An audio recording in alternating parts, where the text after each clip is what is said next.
tomorrow morning, imagine waking up not to peace and silence, but to the brutal scream of a factory whistle demanding your labor before sunrise. The modern weekend feels normal to us now, but for most of human history, free time was a luxury ordinary people never experienced. Today, we spend weekends with family, sports, and relaxation. But once, every hour of life belonged to work. As the Industrial Revolution spread across Europe and America, massive factories swallowed entire cities in smoke and exhaustion. Before factories ruled society, most people lived as farmers, connected to the rhythm of nature and the changing seasons. Harvest seasons were exhausting, but there were still moments of rest, celebration, and quiet during slower months. Winter once brought a slower pace of life, where families gathered around fires instead of machines. Then everything changed when steam engines transformed human labor into a relentless industrial machine.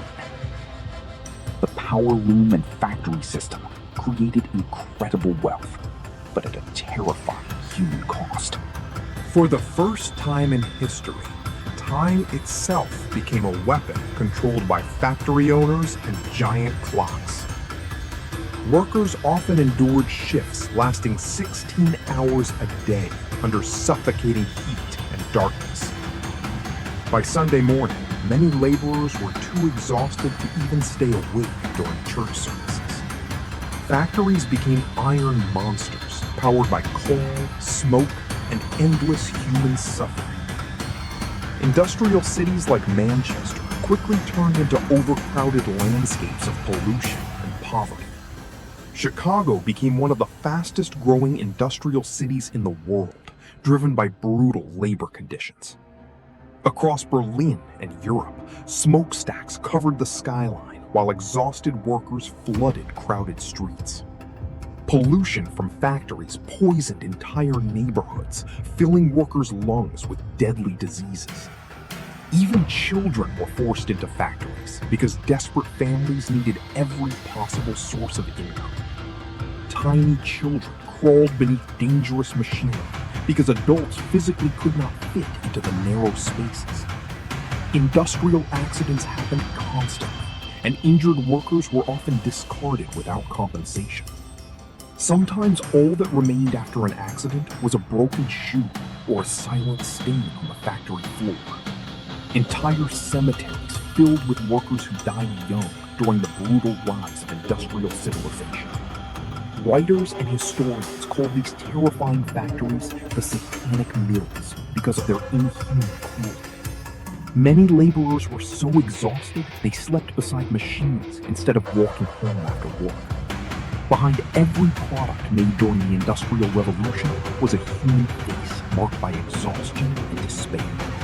After 6 brutal days of labor, workers escaped to taverns, searching for laughter and temporary freedom. Sunday nights became moments of rebellion, drinking, singing, and refusing to think about Monday. When Monday morning arrived, countless workers simply refused to show up to the factory. Factory owners were furious that laborers had unofficially invented their own extra day of rest. This strange tradition became known as St. Monday, one of history's first acts of labor resistance. Workers were sending a powerful message to the industrial world. Human beings cannot survive as machines. Secret labor meetings began spreading revolutionary ideas about shorter workdays and human dignity. Soon, massive crowds filled industrial streets, demanding a fair balance between life and labor. Their famous slogan became a symbol of hope: 8 hours for work, 8 hours for rest, and 8 hours for living. Chicago became one of the central battlegrounds in the global struggle for workers' rights. Tension between police and protesters grew dangerously high during the labor demonstrations of 1886. Then chaos exploded during the Haymarket affair, changing labor history forever. Smoke, panic, and violence filled the streets as workers carried the wounded away from the riots. Several labor leaders were sentenced to death, becoming martyrs for the international labor movement. Their executions shocked the world and inspired millions of workers to continue fighting for justice. Newspapers and union organizers spread revolutionary ideas across factories and industrial cities worldwide. Then came an unexpected ally in the story of the weekend: automobile pioneer Henry Ford. In 1926, Ford shocked business leaders by giving employees a 5-day work week without reducing pay. Many wealthy industrialists accused Ford of destroying traditional capitalism with his radical decision. But Ford understood that exhausted workers made expensive mistakes and reduced factory productivity.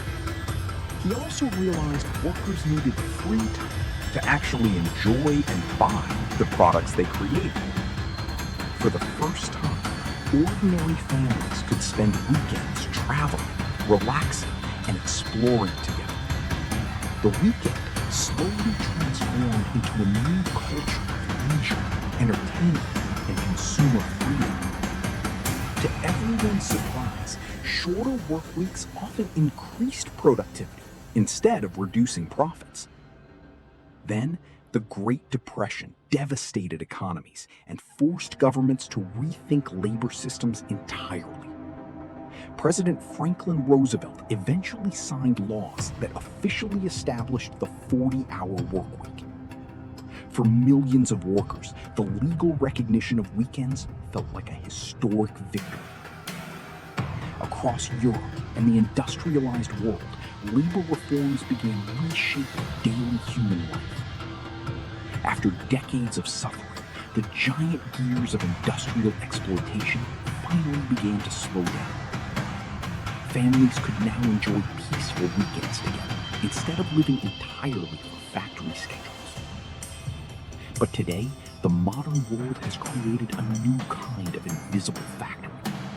Instead of coal, smoke, and machinery, many workers now face endless digital exhaustion and isolation. The factory whistle of the 19th century has become the smartphone notification of today. Millions of gig workers now juggle multiple jobs just to survive in the modern economy. Even at home, many people struggle to disconnect from work and truly rest. Notifications, emails, and side hustles blur the line between personal life and labor. Late-night office lights reveal a culture where productivity often matters more than well-being. In some ways, the modern economy is drifting back toward the endless work culture of the past. Every Friday evening is a reminder that previous generations fought hard for our free time. The ghosts of industrial workers still echo behind the comfort and freedom we enjoy today. Countless children and laborers sacrificed their health and lives to create modern labor protections. The protests in Chicago changed history and became the foundation of workers' rights around the world. The quiet peace of a weekend morning is more valuable and fragile than most people realize. Sometimes, the most revolutionary thing you can do is simply disconnect and rest. The weekend was never a gift freely given by history. It was earned through sacrifice, struggle, and generations of human resistance.